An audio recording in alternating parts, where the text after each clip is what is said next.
Wang, investment manager, hedge fund manager, executive with what I would call one of the leading groups in the USA, leading hedge funds in the USA, right? For crypto investment management. Really honest folks that you can drive down Fifth Avenue and hit them in the nickel in the head if they're not being honest. Great track record, like up and down, top class. One of the groups that's going to go purely institutional on the side, and we've got Johnny Dodds back. I told John earlier that the reason I grew out a beard is I heard he was catching heat online for his facial hair, so I figured if somebody's going to hit by the train, I should get hit first before the face of USA Crypto gets hurt. So I'm stepping on the tracks here. Again, great to have you all out tonight. We do have a little bit of an open bar. I'm not sure how much is left. They'll cut us off when there's none left. Before we get going here with John and Sam, we're going to check in with Josh very quickly. Oh yeah, all right, rock and roll. And Josh, rock and roll. So Josh, like brother, you're around the world. All right. All day, every day. We're in our myopic bubble here in the USA, but that's what we care about. But tell us what's happening around the world that you've seen that's interesting, that's unique. We need to have benchmarks, right? We need to know what we need to be. Yeah, well, I mean, first of all, if everybody here is a fan of Bitcoin, then Bitcoin's going on around the world, right? So I wore my laser eyes tonight, right? So we could be supporters of Bitcoin and Satoshi, because we would never want to separate from the original vision of Satoshi, which is decentralization and peer-to-peer currency. What's going on around the world? How would I know? I mean, I'm only doing Crypto Mondays in 30 different countries, 70 different cities, and learning all this alpha from everybody. I don't know where everybody else gets their investment advice from, but I get mine just through the grapevine. By the way, to be very clear, he's offering no investment. So I get mine through the grapevine. And what did I hear? What have I heard lately? Well, somebody told me today about this crazy thing that nobody knew coming except maybe the owners of the planet, which was Octo. Anybody jump into that? He got it. He got in early. Okay, sell the coins before tomorrow, bro. Okay. So basically, it was Daniel Ives and Sam Altman coming together.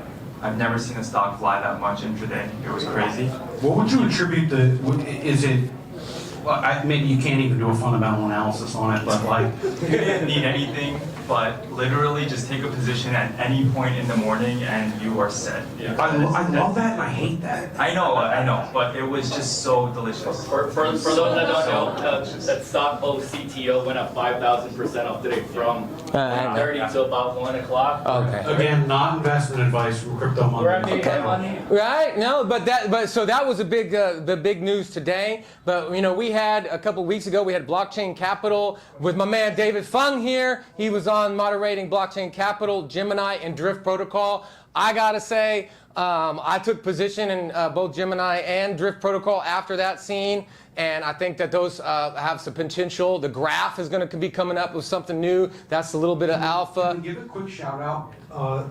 XDC? No. Sorry. to Mr. Funk. Oh, right? yeah. Just a quick shout out to David. David, can you put your hand up Yeah. in the group? So, David Fung, coordinator Crypto Mondays. David also runs another Crypto New York. Like completely awesome. And so those of you who haven't attended David's version, like David's putting out great content. David, do you have a teaser you want to share with anybody? Joe Cox is man. That's all I gotta say. Josh is awesome. Woo! But we all love all our host speakers and guests. And if anybody wants to sponsor any of the events, we have four weeks usually during the month. Sometimes at the 5th Monday. So every week there's a different host at a different location, sometimes the same location. So if anybody wants to get involved, grab any of us. We'll happy to have you. And like I said, we have some great alpha coming on every week. So it's amazing. Mr. Fung, we're in your debt for helping to build the community. Yes, and one last bit of alpha, if I can. Right? Dude. We love alpha in the community. And just to follow up on what David said, if you want to volunteer or get involved, you can be part of this amazing community, Crypto Mondays, anywhere around the world. You go to any crypto events and they recognize you, you get VIP, things like that. And as a matter of fact, Over 70 chapters around the world. over 70 chapters, and we want to do a shout out to as well to Kansas City, where Lou's at tonight. All right, new chapter, another new chapter, Long Island, New York's going on tonight, and then shout out to all of our friends in Boston. Yeah. Long Island happened yesterday. Oh, Long Island was yesterday. Sorry, but it's Monday. They're kind of our They're close enough to Crypto Monday. It's Crypto Sunday-ish Monday, and we got a lot of partners and cool things going on. And this is a place where you get a lot, not just alpha. And I'm going to give you the big alpha, which actually relates to exchanges, centralized exchanges. Surprise, surprise. Be careful, because John will tell you about their event. We're looking forward to that, right? Exchange, right?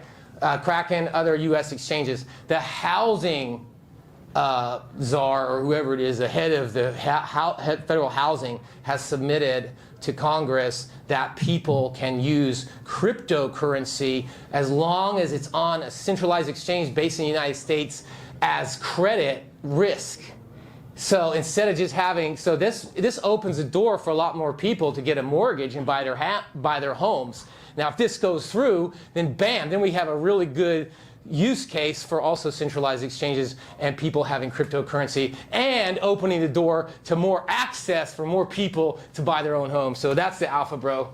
Beautiful. Josh, thank you so much. Thanks for coming to New York after bouncing all around the world. It's good to come home every once in a while. And if you want to do that quiz, the Coinbase quiz, we can do that later. Well, I don't know. You got a question? Oh, yeah, okay. So, well, before that, we actually, so I've been in Crypto Mondays since 2019. Again, I started 15 Crypto Mondays around the world. I've been helping Lou for a long time.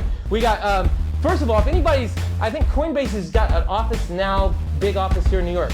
Yeah, they have one of the nicest offices. Yeah, they got the no, they got the emoji. But if anybody, if anybody is, they're going to talk about that on stage. But if anybody here is obviously looking to have real, some they've got their startup or something, then my man Ryan here. But there's a person who was here at the very first Crypto Mondays in 2018 with Lou. A man named Gaurav. Is Gaurav here? Gaurav! This is Gaurav. He was at the very first Crypto Mondays right here in New York. All the first ones. He was at all the first ones, Gaurav, and now you're back 7 years later. We want to welcome you, man. Not only that, I got a special badge for you, dude. That is I've done these. The first crypto transactions at the Vatican, with the Pope, in St. Peter's Cathedral, at UNESCO, and now next week at Harvard. This one is for a VIP. He's get unlimited drinks, free drinks at any Crypto Mondays that he goes to in the future. But you got to get the NFT first, bro. The Pope doesn't drink either, bro. Anyways, Gaurav, everybody, the oldest Crypto Mondays person. And for the final thing, I was at last week at David's Crypto Mondays. I had a joke about Brian Armstrong. I said, hey, for a brand new awesome Coinbase cup, who can tell me the color of Brian Armstrong's hair? And somebody said gold. And I thought, yeah, that's actually probably more true than bald. But we gave it to the guy, but then somebody said, oh, it's the only thing, one swag.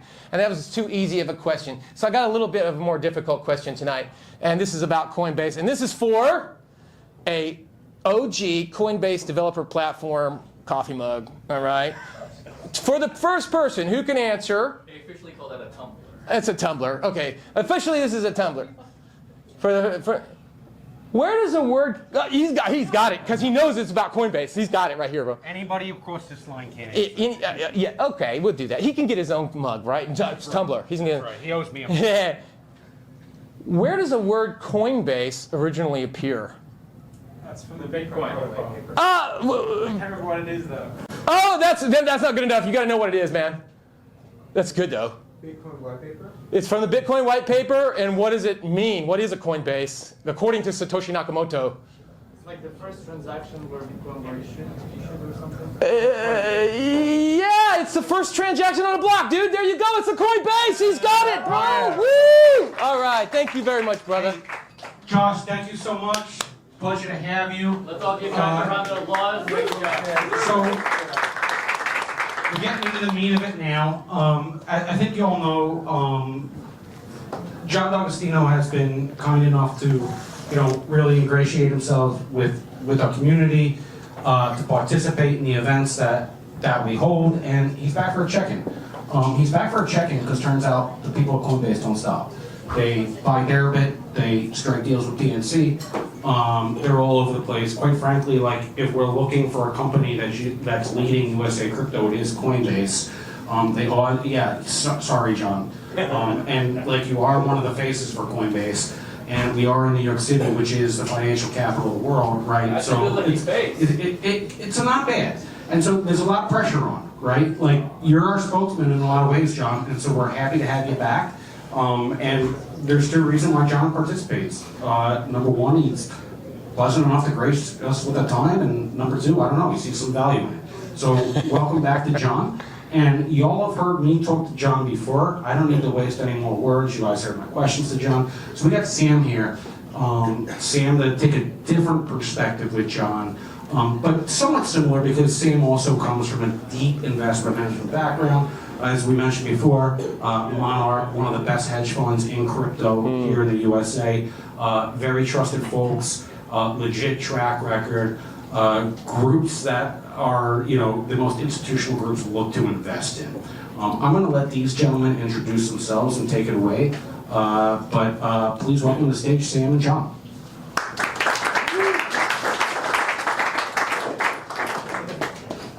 Who here is going to drink at the bar today?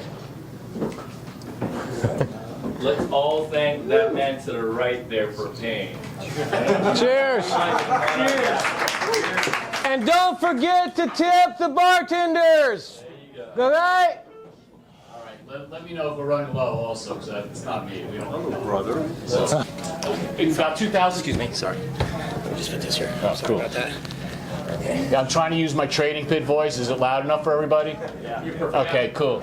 In about 2018, I kind of stumbled into Bitcoin and Ethereum because we became the first market makers at CME for Bitcoin and Ethereum futures, only because there was a $1,000 arb between that and the CBOE futures exchange contract, which was at the time active as well.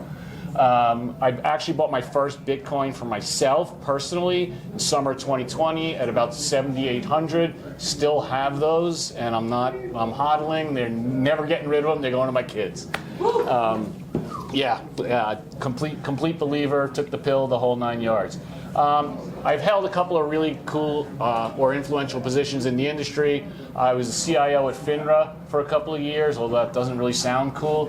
FINRA, I had about 3,000 people reporting to me. Turns out they're one of the largest data processors in the world, processing twice as many transactions as MasterCard or Visa. And by the way, little inside baseball, they didn't even know that.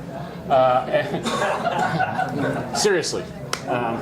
Prior to that, I was the CIO at Chief Information Officer, New York Mercantile Exchange, and I also became the CEO of NYMEX Europe for a couple of years, and eventually the EVP COO of NYMEX. So I've done a lot of stuff in my career.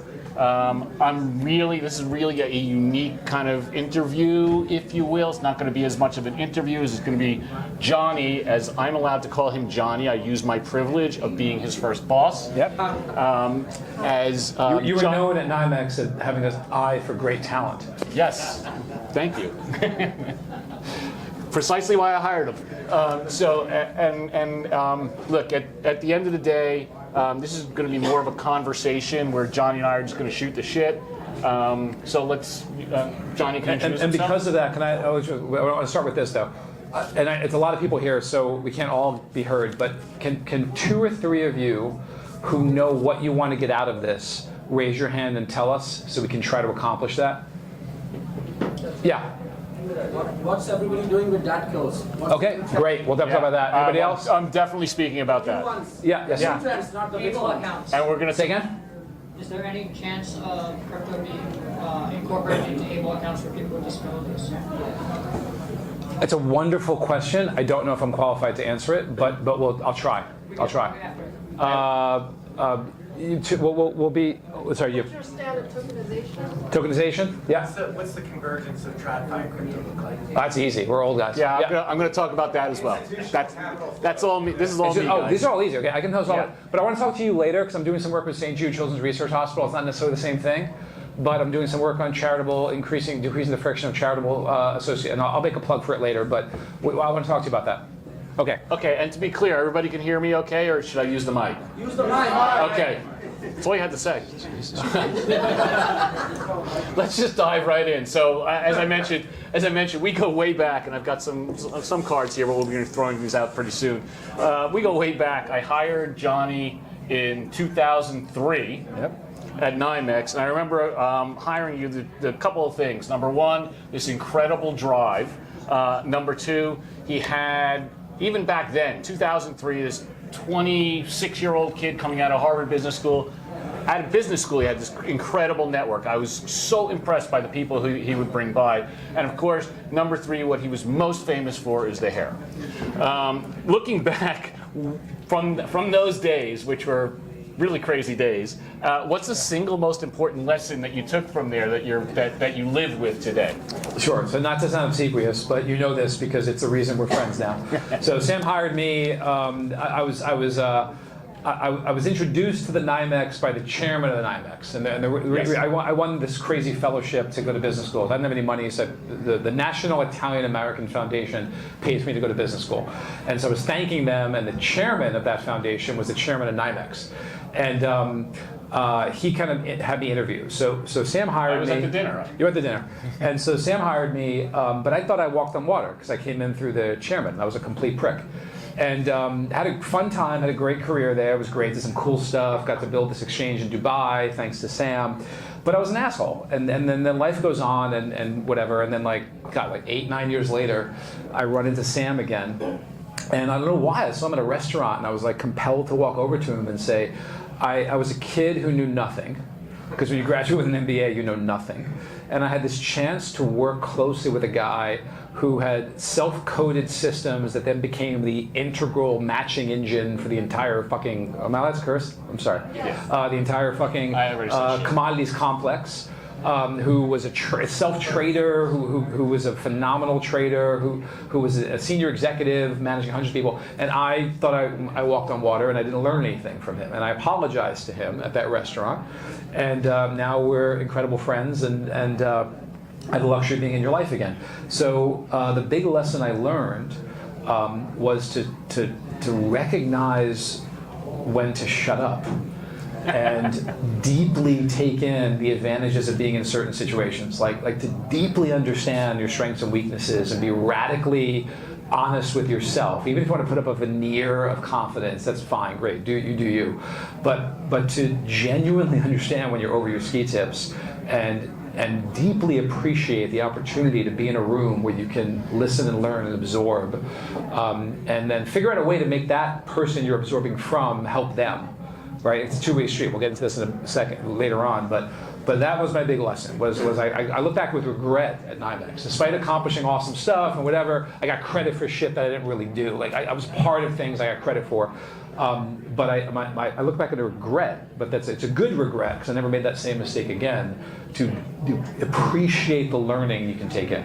So this is very, very typical Johnny here. He underestimates and kind of says, oh, shucks, maybe I didn't do so much. But he really was integral in so many ways. Look, if you're part of the team that did what we did back then, you were part of the team and you deserve the credit. I mean, look, at the end of the day, yeah, you might have been you might have been a little bit out over your ski tips. I felt that it was kind of my job to protect. I put you in an office next to me, remember? Yeah.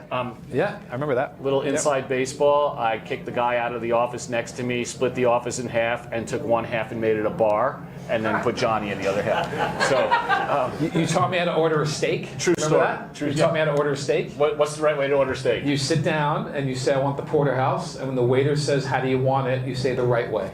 There you go. And every steakhouse waiter will give you a little look if you know that code, and that means medium rare. Yeah. Right? You know that, right? Yeah. So it's awesome. Yeah. Yeah. So that and crypto, but and you got and to Sam's credit, because we're gonna have a mutual love fest here. To Sam's credit, where this incredible options trader who decided at a certain point in his career, I'm going to start learning about crypto, and reached out with humility, I guess is the word, to say, can you help me build relationships? And he didn't need me to learn about the asset class. He figured that out almost immediately. But to build and grow that network of relationships, to kind of transition from a TradFi career into a crypto career, and we'll talk about the integration of TradFi and crypto.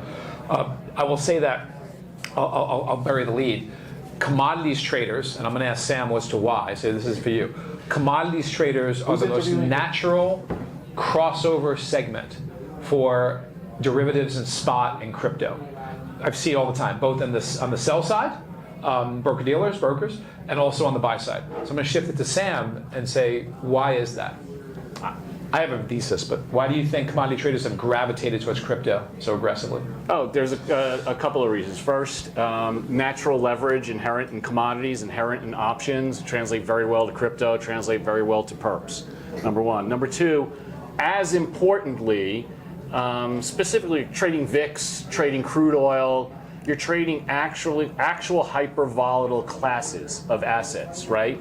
So it's very, very different coming from an equities background where you can calculate the average true range and your statistics will, everything kind of comes out okay. And after a while, you can look at, you can just look at a range of stats, a range of different trades, and kind of pattern match that. In crude oil, in VIX specifically, yes, there are patterns, but these are hyper volatile asset classes where if I can't tell you how many people told me in VIX, for example, that, oh, you've got to sell options because the VXX decays. VXX is an ETF. The VXX decays and the front month spread. All you have to do is sell options. Look at the VXX over time; it's gone to zero.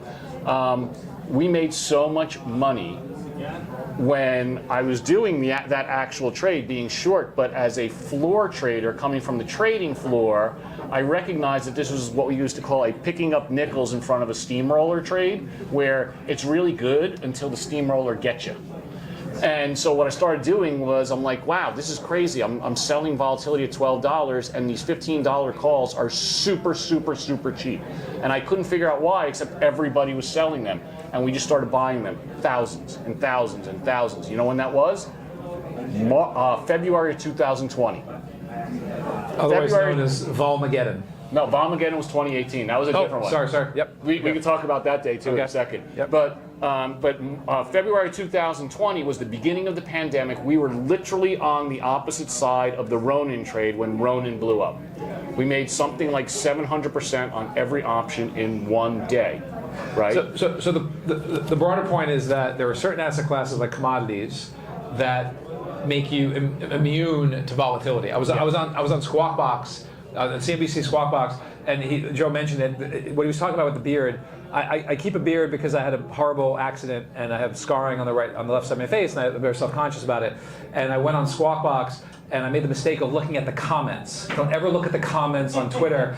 And this 90-year-old Australian grandfather, whose profile depicted the kindest human being in the world, I think created a Twitter account just to say, and I quote, "You think the beard makes you look tough. It doesn't." Holy shit, that crushed me. Wait. Oh my God. And tell them what your response was. Didn't you say you were going to get her? Oh, sorry? You said you were going to get her. No, I shaved. I shaved for the first time in 15 years because he got to me. And I looked horrible. And so right. So look, we can tell these stories. Okay. all so day. Commodities traders. My point of the Squawk Box was Andrew Ross Sorkin was like, oh, Bitcoin's down 4% today. Is this the beginning of a massive correction? And I did this obnoxious chuckle because I'm like, dude, natural gas front month vol moves 90% in overnight. This is nothing. Yeah. So commodities traders are used to all the characteristics of crypto: periodic illiquidity, asymmetric information. Yes. Asymmetric return. Big fat right tails. Like crypto has that price distribution of big fat right tails and left tail distribution that's a little bit narrower just by definition. But kind of as importantly, you know, we can talk about crypto versus commodities all night, but let's kind of fast forward to where we are right now. I'd like to really kind of get into a little bit more about you. We could talk maybe even more about Volmageddon. They don't want to hear about me. Let's talk about TradFi crossover. Well, one last point I will make about right tails and volatility and hyper volatility and where markets are today, which I think is what everybody's interested in. So you go on and you hear Andrew Ross Sarkin, and he's saying, oh, you know, is this the beginning of the end? And my response to that as a trader is a couple of things. Number one, I said this in our morning meeting today, if you bought Google and made a new high, all-time high of 124, and then went to 110, would you say, oh, I got to get out, this is the end? Of course you wouldn't, because you know what the fundamentals are, you know what where they're going in the marketplace, you know their place in the market. We are sitting in Bitcoin at $110,000. We've just seen the second or third all-time high in several months. Every single indicator that we look at, from funding rates to open interest to ETF flows, there is about zero sign of overheating in these markets. Ethereum, a pullback, and that's fine, but overall, we still have incredible tailwinds that we've never had as crypto before. And to give you more optimism, that's the spot market. The derivatives market, which is multiples larger than the spot market, looks even healthier, because I learned from the best. And the first thing you learn as a neophyte, like, you know, futures or options trader, is there are three characteristics of healthy derivatives markets. Open interest is increasing, volume is increasing, and price is increasing. And spot crypto trading overall is up about 30–40% year on year. Futures are up about 1.7%. And options are up about 170%. And options are up about 300% year on year. So open interest is up. So it's a very, very healthy, vibrant, growing market. But as importantly, and this is actually really important, because the crossover from TradFi to crypto, you start learning things. It's not as easy as just saying, hey, I'm a VIX trader and I'm going to trade crypto tomorrow, right? It's just not. Sorry, doesn't work that way. So you learn about things like funding rates and how funding rates are calculated. So everything that you just said is true, but the most important indicator is that with open interest increasing, with volume going up, with prices going up, funding rates are staying at or even below anchor on Binance or Does everyone know what funding rates are? Be honest. If you don't know what funding rates are, raise your hand. Like, it's important. John, go through it. You want? Okay, sure. Yeah. So basically, funding rates are in crypto has this unique asset or unique asset type called perpetual futures. You've heard of that, right? So perpetual future never expires, and so in traditional finance, when a futures contract expires, it literally terminates, and you can terminate it one of two ways. You can cash settle it, meaning that you just market to market and then you settle up on a debit credit basis, or you can physically settle it. So like gold or oil, for example, you actually get the physical oil if you take it to termination. In perps, what happens is they never expire, which inside baseball, which is why traditional exchanges hate them, because traditional exchanges make a lot of money every month on what's called the roll, when funds like ours have to sell one contract and buy the other, or buy one contract and sell the next one. So the exchange makes essentially double in transaction fees. So perps, you have to find a mechanism to essentially mimic the roll or mimic the price that you will compensate buyers for or sellers for, depending on the supply-demand ratio. So if there are too many buyers and prices going up, well, then shorts get rewarded by a higher funding rate. They get paid a certain interest rate, and depending on the exchange, it can be hourly, it can be every 8 hours, it can be a day. And conversely, funding rates will go negative if there's excess selling pressure in the market, and you have to compensate buyers for providing that liquidity. Right now, funding rates generally, I look at Binance, no offense. I look at Binance because... You just hate America. That's fine.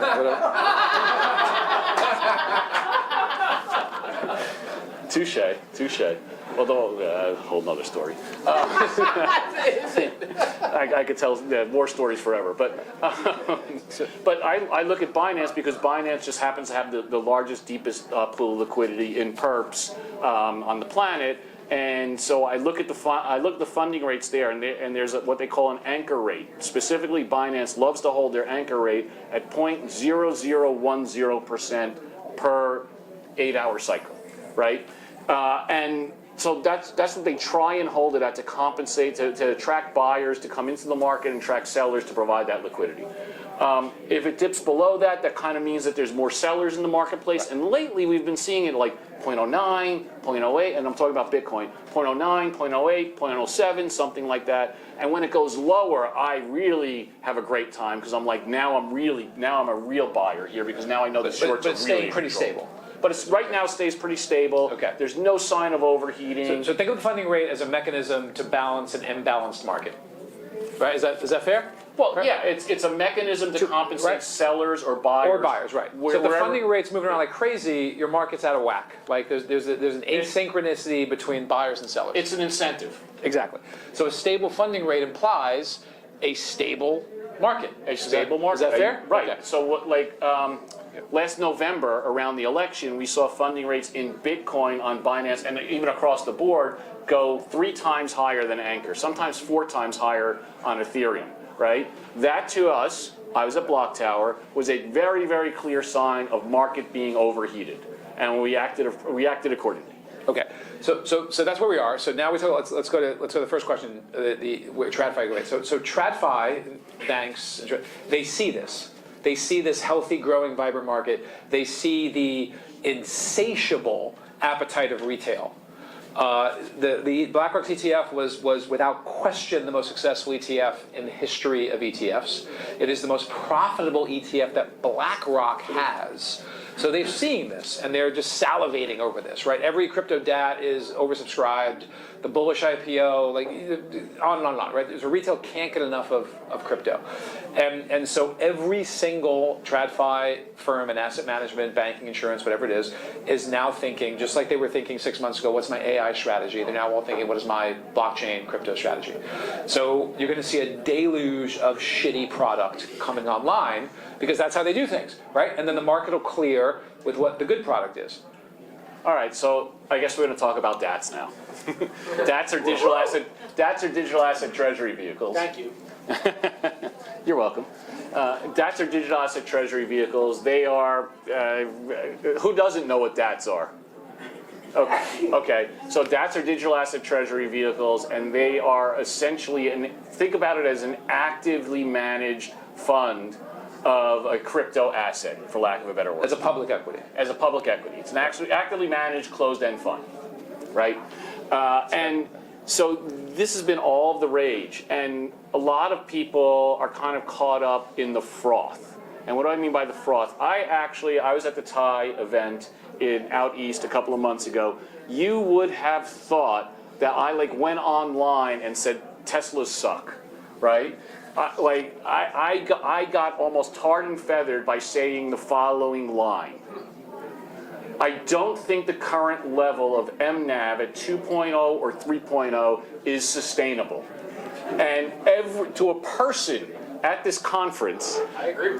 To a person at this MNAV conference, is the multiple. They disagreed. So MNAV is the multiple. They disagreed. Wait, hold on. If you own a Bitcoin worth $110,000 and your market cap, if that's all you own, your market cap is 220, you have an MNAV of 2. Like that's the multiple of what you hold as an underlying. So the theory was this initially. So you would issue a digital asset treasury vehicle.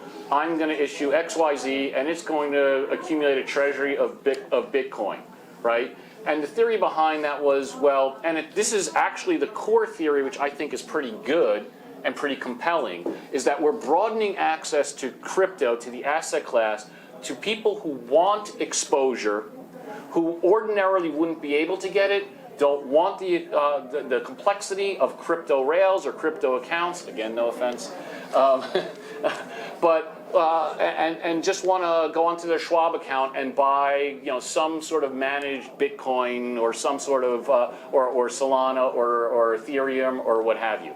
And so the theory behind it is kind of sound, right? And it's really, really exciting if you think about it, from crypto coming like this whole full circle from being, a backroom sort of product to now, wow, this is available to the mass market, to the dentist in Oklahoma who wants to buy some Bitcoin and he doesn't have to open up an account, et cetera. This is great. Well, of course, in typical, go ahead. in typical Wall Street fashion, they start ginning up demand on CNBC, and retail starts piling in, and then all of a sudden you see MNAVs, which you look at these vehicles and you say, okay, how much Bitcoin does it have? It has 100 Bitcoin, and each Bitcoin's worth $100,000, so this should be the NAV per share. Well, when you get the Bitcoin per share being worth 200,000, you have a 2.0 NAV. And so retail doesn't really care about that because retail doesn't do research. They just buy or sell, and they're really, price agnostic. Right, and so the question a lot of people have is, if this starts to correct, if the MNAV multiple starts to shrink, the stock prices start to collapse, will this cause a cascading, catastrophic effect where we have to sell, where the crypto treasury firms will start having to sell crypto, and then there's a spillover catastrophic effect. And it's fair, and there are some that are so big that if they were to collapse, I'm not going to name names, we all know who they are, that would be problematic, for at least in the short term. Although two things I would say we should be optimistic about. One is, we've seen recently, like as recently as last week, 10 days, we've seen massive whales coming in. I can only speak to the top 5 tokens. We've seen massive selling. Now, in fairness, this wasn't forced selling. This was intentional selling, and the market just absorbed it without a blip. It was fine. That's one positive thing. So there's a lot more liquidity than people think at the margin. The second thing that makes me optimistic is a lot of the new crypto treasury firms are not raising everything on converts. They're raising like a 60-40, 70-30 equity to convert ratio, and the converts are what kill you. So if it's all equity and the market cap of the company starts to shrink, well, that sucks if you're the management company of that company. But that doesn't mean you have to fire sale shit. You can have an organized private sale transaction. So I'm less concerned about some massive unwinding. It's not going to be great if all these crypto treasury firms trade below NAV. It's not going to be great for the reputation of crypto because a lot of retail investors will be harmed, and that is important. We have to consider that. I was unrelated but related. Anyone know Rumble? I work at a Rumble. It's like a boxing jazzercise class. Anyway, it's a lot of young women. This is valuable. My daughter goes. No, the marketing is important for crypto. Crypto has a bad reputation. Let's all be very clear about this. Crypto on Main Street is not looked at well. It isn't. And we're hardly recovered. And some of it's our fault. So I went to Rumble, and I went to the chief marketing officer of Coinbase. I was like, we got to do something about this shit. So the young woman who was teaching the class said, and I quote, because it's mostly women in the class, "Ladies, hit that bag like it's that asshole at the bar who won't shut the fuck up about Bitcoin." And I was like, God damn it. And I went up to her afterwards, and I was like, Jill, I'm like, what's going on? She's like, dude, ask any woman under 30 in New York. You guys are the worst. But this is it's funny, but it's also bad, because do the math. If that interaction's happening 1,000 times a night in every major city in the U.S., that's fucking hundreds of thousands of women who are leaving with ugh, crypto gives them the ick. It matters. It actually matters. Back to DAX. Thank you, Mark. But if the retail gets crushed, the one thing we say about most of the when meme coins get crushed. The average American isn't getting hurt because they're not buying meme coins. But if the DATs get crushed, that is going to be a problem. So here's the good news. Okay? So here's the good news. I keep picking up this like there's something in it. So here's the good news. First of all, a lot of the froth has come out of DATs in recent weeks. This morning, BitMiner is trading at a 0.9 MNAV, right? That's below 1. Great, okay, some froth coming out of there. More importantly, just like anything else, caveat emptor, right? You need to look at things like what is the structure. What we do at Monarch is we actually kind of have this model where we put quantitative measures around a lot of these qualitative factors. For example, who thinks this is a crypto product? It's not a crypto product. It's a TradFi product. So when you have crypto bros running this company, They don't appeal to the TradFi, to the guy out in Oklahoma. Dude, Sam, we're surrounded by crypto, That's bro. fine. Shut the fuck up. We're gonna get our asses kicked outside. Jesus Christ. That's fine. No, when you have a bunch of crypto bros who are running this product, I'm sorry, it's not going to appeal to Main Street, and they're not going to do well. So we look at the team. We look at, this is where the crypto part comes in, right? We look at the business. Who's running the business? Are people competent who understand crypto, who understand the product, who can generate yield? Are they there running this product, right? And then number 3, as important, if not most important, what's the deal? Okay? And the deal is, what does the stock look like? What is the stock structure? To your point, are there some onerous converts or some hangers on there? Anyway, I'm getting the cane from Joe a little bit. I'm not but giving no cane. Okay, good. So we'll keep going if you guys want us to. Yeah. All right. Hold on. We got questions. Do we have questions out We'll there? do Q&A. I want to talk tokenization, but then. started with questions. Okay. Yes or no? You want to do? Well, you guys tell me. Like, if we're having a good, robust man. conversation here, tell me. Like, you let these guys keep. He was going. first. You guys He was first, then you, then this gentleman. All right, we'll go right to 1, 2, 3. questions. This guy right here. Can I borrow a mic and get it to him? Who's got their hand up? We gotta This get guy right here. we gotta get them nice and happy. I gotta go around. Thank you. Make sure they're all hydrated there, you know. These are OG credits here. Thank you for that. And by the way, please introduce yourself and who you are and what you do, because I know that's kind of important. Guys, Gaurav, started from Seattle mining and then in New York till 19, investing like most of you. 4 years in Dubai, and now back with Trump to ride the crypto wave. Now I'm making a DATCO, an altcoin DATCO. So my question, as you would assume, Come speak to us. of course, thank you. Yeah. The question is, you mentioned Bitcoin and you mentioned the 0.8 MNAV, but don't you think the stock performance 0.9 MNAV? Don't you think one of the important metrics is the fact that Tom Lee took it from 20 million in raise to 8 billion in Bitcoin and Ethereum in no time? Like, that's a freaking incredible model. Tom Lee wrote the book on this. So if you're running a DAT, or if anybody out there is running a DAT, take that playbook and run with it. And what did he do? Number one of the biggest TradFi megaphones out there. He's getting on CNBC. He's shilling interest, right? Number 2, he's got a great management team behind him. But importantly, this is the really important part. Number 3 is he structured this deal in such a way where it allowed the company to get out of the gate and become what it was meant to be. So what do I mean by that? What I mean is that he had lockups. I mean, we were in on the initial deal. He had lockups where you had 2 different lockups, a 30-day lockup and a 60-day lockup.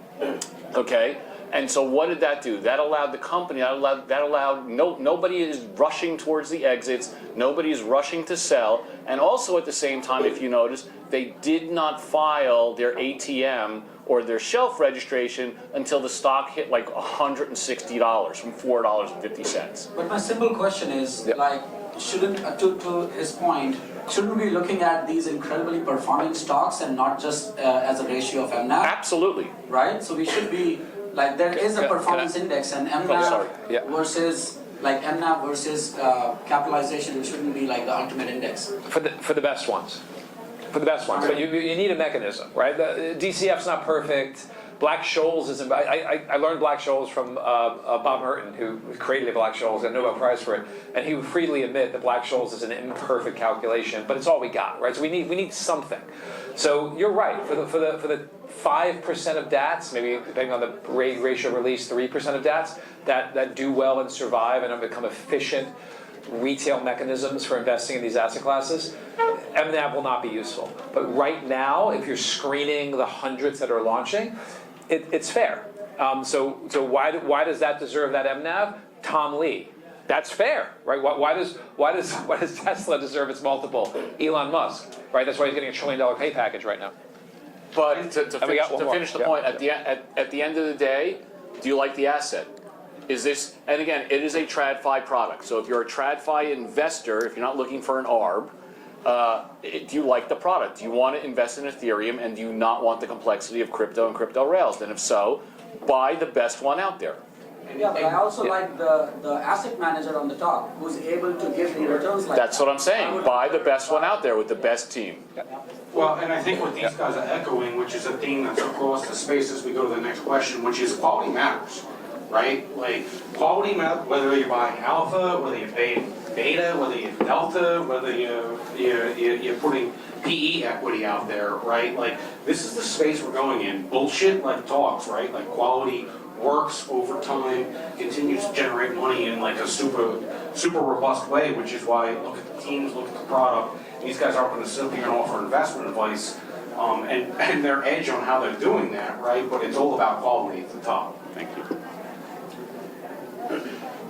Hey there. So I'm more of a back office guy, and I guess just continuing on with that question, what do you see the additional advantage that the DAT's providing that, I don't know, an ETF, which is more of a passive structure, doesn't provide?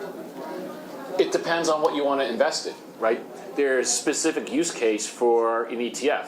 ETF is passive management. If you want passive management, if you want an index, if you want index performance, you'll buy an ETF. Just like you would buy in traditional finance, you'll buy a SPDR, or you'll buy some sector ETF, right?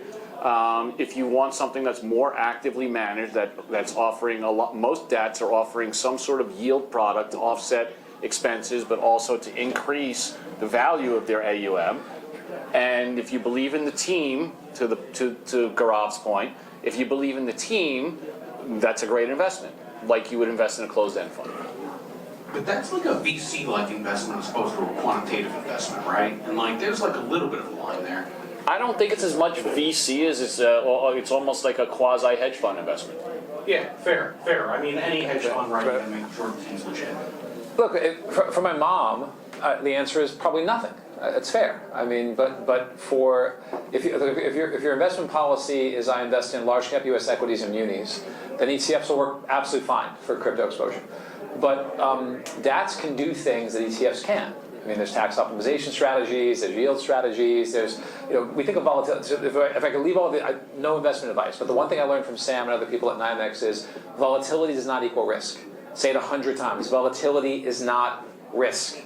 And volatility can be advantageous, particularly if it's upside vol, like Shortino versus Sharp. So there's lots of things DATs can do that ETFs can't. But it'll depend on the sophistication and the needs of that investor. So, I hate to do this, you guys, but I'm cleaning with a quant gun right now. So, our chief quant in charge, George. Barely past calculus. So. I was told there'd be no math. Barely past calculus, so that's all right. This question is for John. As a former investor of Deribit, currently in a lockup. Yep. That you wanted to end. Yeah. What can you share with us in your roadmap of what you want to do with Deribit and the options trading space in the United States for Coinbase? Sure. Okay. So I got to be. This is an investment advice. It's also not get my ass fired or put in jail advice, because I got to be super careful about this. I got to figure out what I'm allowed. The good news is I did a TV spot this morning. I got the prep sheet on what I'm allowed to say. George is known for asking easy questions. Yeah. No. So look. I can tell you this. I will now have to be in Dubai 8 weeks a year, because I'll be joining the board of that organization, and so we're taking it very, very seriously, this acquisition. As I mentioned before, it's not just random. I know that options and futures have increased 1.7 to 3.5 times. That's talking points I'm getting because we're very, very excited about the growth of that market. It's very public that this new administration is being very open to the notion of U.S. retail investors accessing these vehicles through broker-dealers, of which we own one internally. So I can't put a time frame on that, but I think we would not have made. I'll ask you this: do you think that any company would make a $3.2 billion acquisition if we were limited only to ex-U.S. derivatives participants? So I think we are working very, very closely with a shockingly cooperative SEC and CFTC. By the way, in my opinion, the most amazing news that's come out in the last 30 years has been the tweet that went out 2 days ago by Paul Atkins with Carolyn Pham the acting director of the CFTC, saying, hey, we're going to cooperate. Here's what was lost in that. It was really cool. So, and I asked ChatGPT to make sure, in their tweet, they say we're going to focus on these things. One of the things they say is innovation in financial markets. I asked Perplexity, ChatGPT, and Claude, when was the last time the SEC and CFTC issued a joint statement and used the word innovation? Never. There's never been in the history of public records. They've done lots of enforcement actions and that shit like that. Sam ran the foreign PPF process. They've done that stuff, but they've never talked about together we're going to foster innovation. So that's all wonderful. So I think there's a very, very high probability that U.S. retail investors will be able to access those markets in the coming months and years. And that's our plan. John, we do have a mutual friend here, Jenna Garver, who at Troutman. Jenna, I don't know if you're still here, but I know that you put out a statement on the CFTC SEC joint statement last week, and mentioned the uniqueness of that. So if you are here, please feel free to comment. She's not here. Okay, well, in the absence, as I mentioned before, I did work at FINRA for 2 years. I was in the C-suite, and I worked too. And what I can say is, yeah, I mean, the level of cooperation that we're seeing right now between SEC, CFTC is unprecedented. The regulatory environment that we are living in right now, that's been ushered in the past 7 or 8 months, is something that everybody in this room has been waiting for a decade. So it should not be underestimated what what a quantum shift that is in the world of crypto. And we were talking earlier about how we're thinking New York, yeah, New York has become the beating heart of crypto. Sorry, it just has. Look, and by the way, the whole reason Sam's here and then I'm here and then we've taken a beating to be here is for this moment. Yeah, absolutely. And yeah, I have not been attracted to the Democratic side. And I was very, very frustrated because they were getting really, really bad polling data.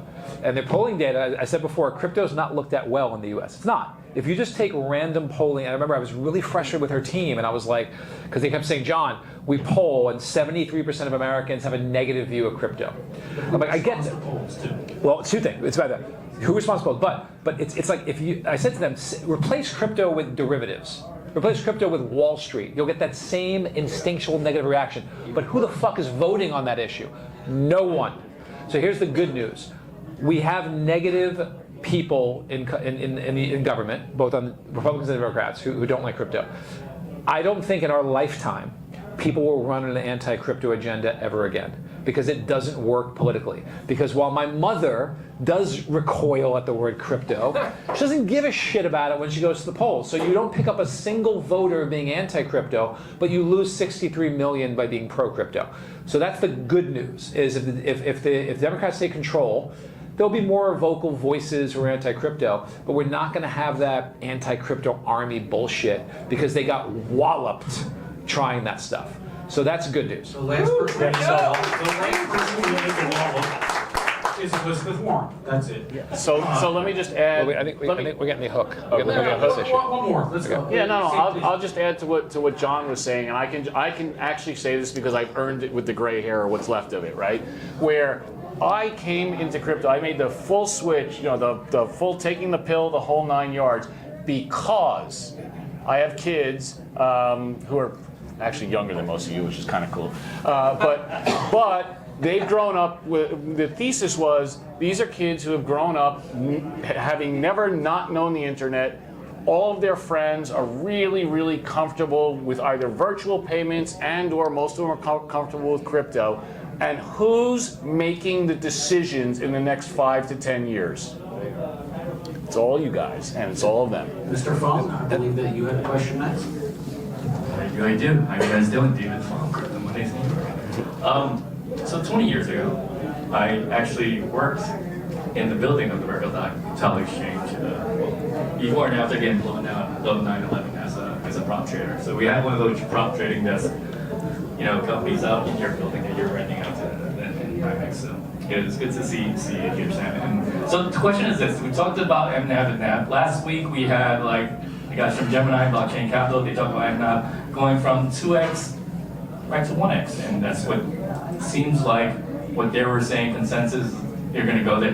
what are your thoughts on that? Is question number one, and then question number two is like we had companies today. That gentleman talked about trading ticker Octo. They did the treasury fund for WorldCode that Sam Altman's doing, and Bitminer was actually investing $20 million in that as well. How would you? So when I saw that news, I was piling in the morning, right? So because I was thinking 250 million in investment as a vehicle, and then 20 million from back, total 270 million. The market cap of that stock that came out with nothing, and it rocketed all the way. Took a couple hours, went all the way to 250, and then it crashed. So before that, I was like, yeah. What do you know, for the folks that hear about a new DApp coming out, news comes out on CNBC or whatever,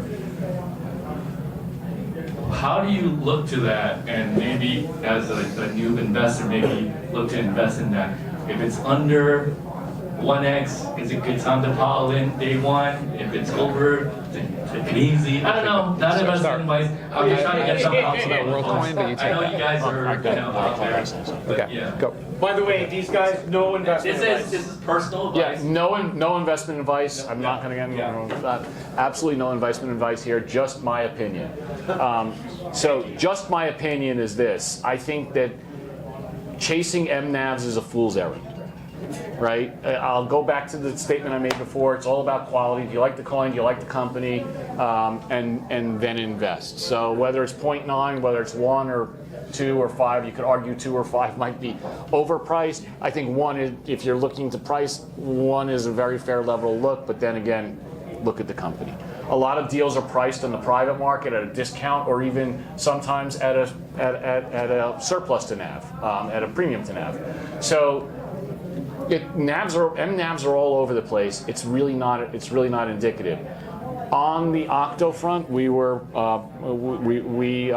lucky enough to get an allocation in this deal. It was another one of those deals that literally scored every single point in our quantitative analysis, right? It had the team, it had the playbook. Sam Altman, right? Tom Lee. Right. They've got the megaphones. So it's really a compelling story.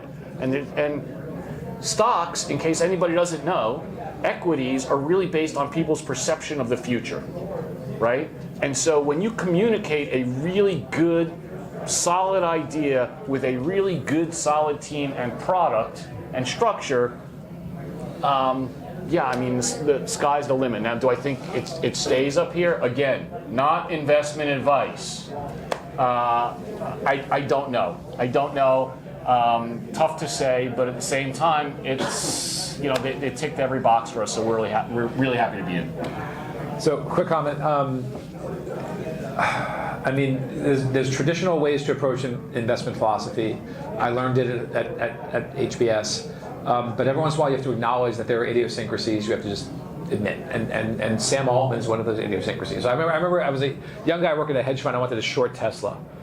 And I had a beautiful PowerPoint presentation about why it was smart to short Tesla. And my boss was this legendary trader, Takis Sparagas, Alkeon Capital. You know Takis? Yeah, I remember Takis. Was like, listens to my whole pitch, and he was like, he's Greek. He was like, that is fantastic. He goes, but you're fucking crazy if you're going to short Elon Musk. And so I think Sam Altman's that idiosyncratic individual. So the pitch I've heard for WorldCoin DATs is you get access to Sam Altman. And normally I would laugh at that pitch, but there are exceptions. So I would just say, price it right or get the right exposure and portfolio relative to your net worth. Before we end, though, I want to make sure I don't miss up here. Crypto has to be more inclusive, and everybody here's like a crypto OG. Brittany over there, raise your hand. Raise your hand. Brittany, Raise put your it up. So Brittany had the courage to say, I know nothing about crypto, and I want to learn tonight. And I think this conversation has been a little bit wonky. So I want to encourage people when this is over to swarm Brittany and teach her about crypto. Professionals too, because if you've ever operated in the investment management space, in the hedge fund space, part of the reason why you do it is because you're not the smartest person in the room. Because you're dealing with people in the room with you who are smarter, who have different perspectives, who level out your perspective. And we like everything. It's not. I think it's on purpose, but like every kind of idiosyncratic knowledge stream, whether it's medicine, law, we develop jargon, we like exclude people with the complexity of it. So we have to be very inclusive. We have to be, don't give people a good on-ramp just because they didn't believe in Bitcoin before. Don't be an asshole about it. Don't ever say have fun being poor. Don't ever fucking say that. It drives me crazy. It's so obnoxious. There's a lot of experts in this room about a lot of things. We know the things that we know very well, but if you need an expert about an exchange, there's an exchange expert in here. You need an expert about data, there's a data expert in here. You need an expert about custody, there's a custody expert in here, right? So there's everybody that you could hope to talk to, and the smart people will tell you, we're not experts at everything, and we'll point in the direction of the person who knows a little bit better. Right. I'll just close with the smartest people will tell you that they don't know.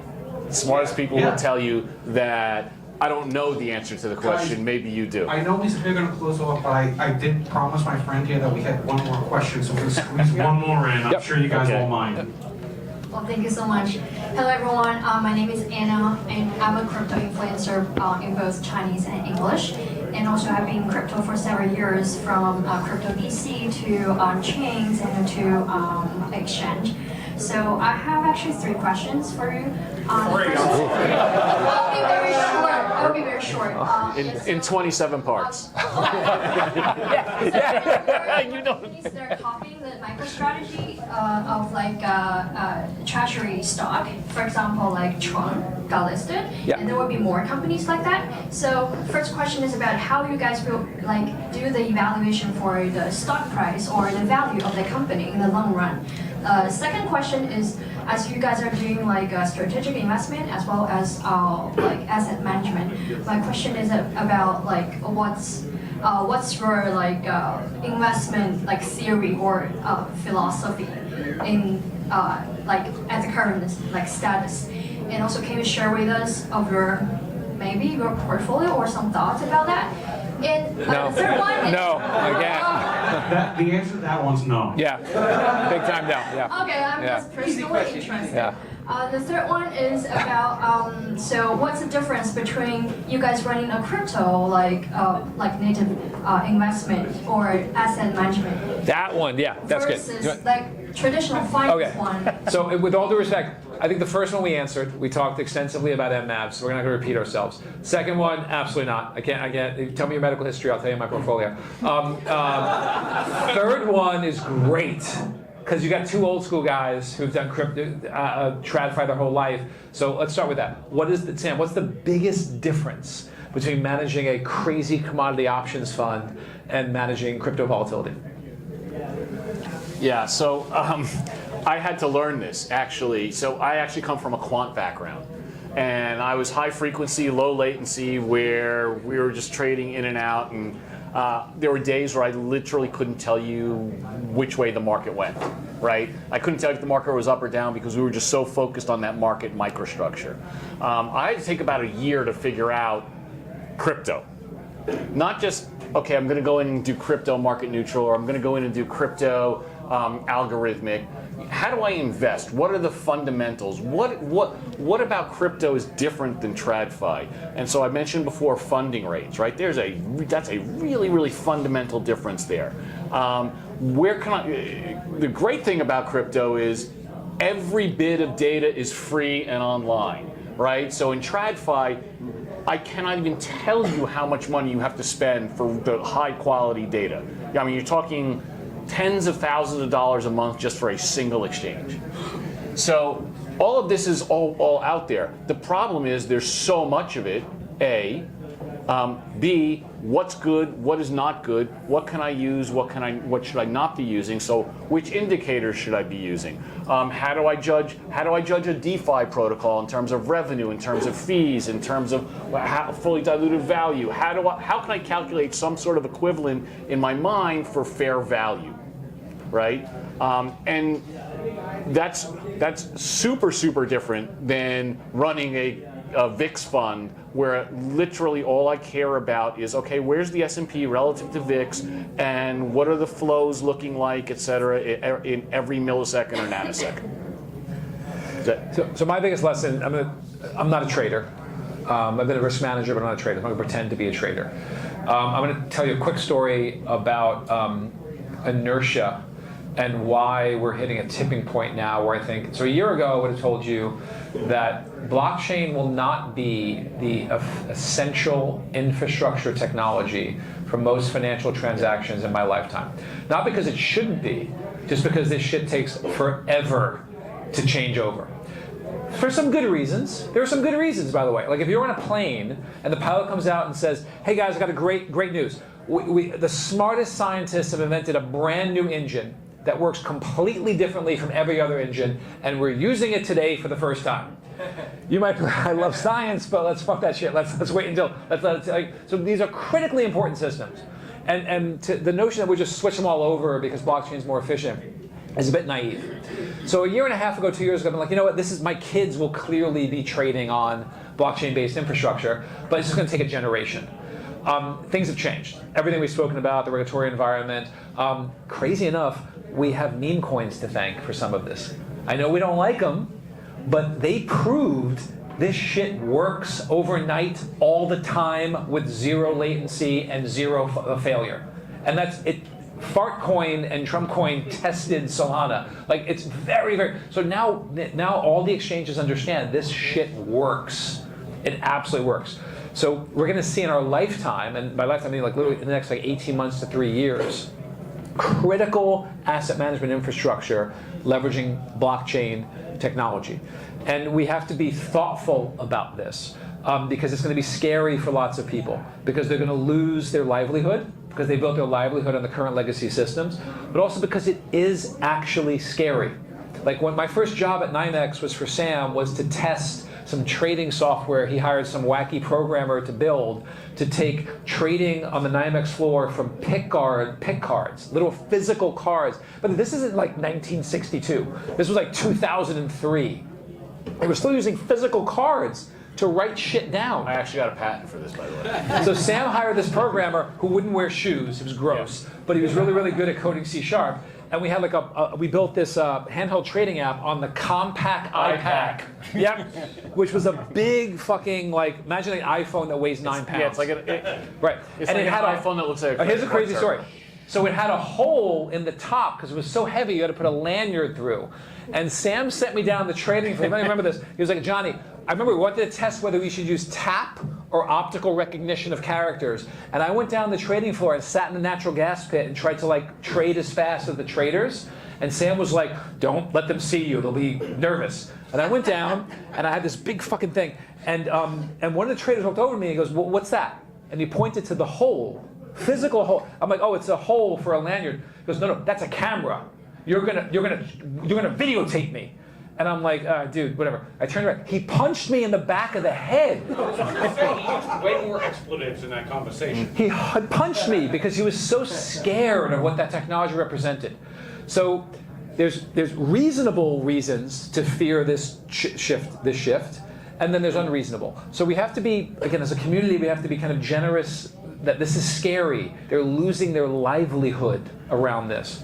But it's happening. It's happening way faster than I really thought it would because of the regulatory changes and, crazy enough, because of meme coins proving that this shit works overnight on the weekends flawlessly. Yeah, look, if there's one thing that everybody in this room can relate to that also relates to the experiences that we've had is that when you're a change agent, you're generally not well received by the status quo. And as a matter of fact, we had the status quo back in the day who would do things like, oh, whoa, hang on, I'm going to give you 10 reasons why it's not going to work. This is a systemically important system. We have risk. They use the words risk, systemic risk. We have risk about, we have risk in execution. We have risk in technology. This can never work. You know what the best argument is? And it was a great argument. The trader said this to me once. Hey, Johnny, you know why the design of the spoon hasn't changed since the day of the caveman? It fucking works. That's a good argument. Yeah. That's not a bad argument. Like, you have to think about that. That's the argument that they would use. Think That's about literally it. the argument they would Two use. of our change agents right now, right? Like, we've come a long way where you guys are two of our change agents, right? Like, it's way different having, You guys speak about change and why it's necessary and why it makes sense, as opposed to 4 or 5 years ago, 6 years ago, right, where it was a much different atmosphere. So, you know, change begets change. It's like this weird flywheel that feeds itself. I think we're done, Yeah, right? that's cool. We're done. We're done. Thanks, everybody. By the way, I want to say thanks again to our 2 guests. These guys are superstars. They're welcome back anytime. Fine, and you now to get them. But dear God, have a little patience with them. Thank you.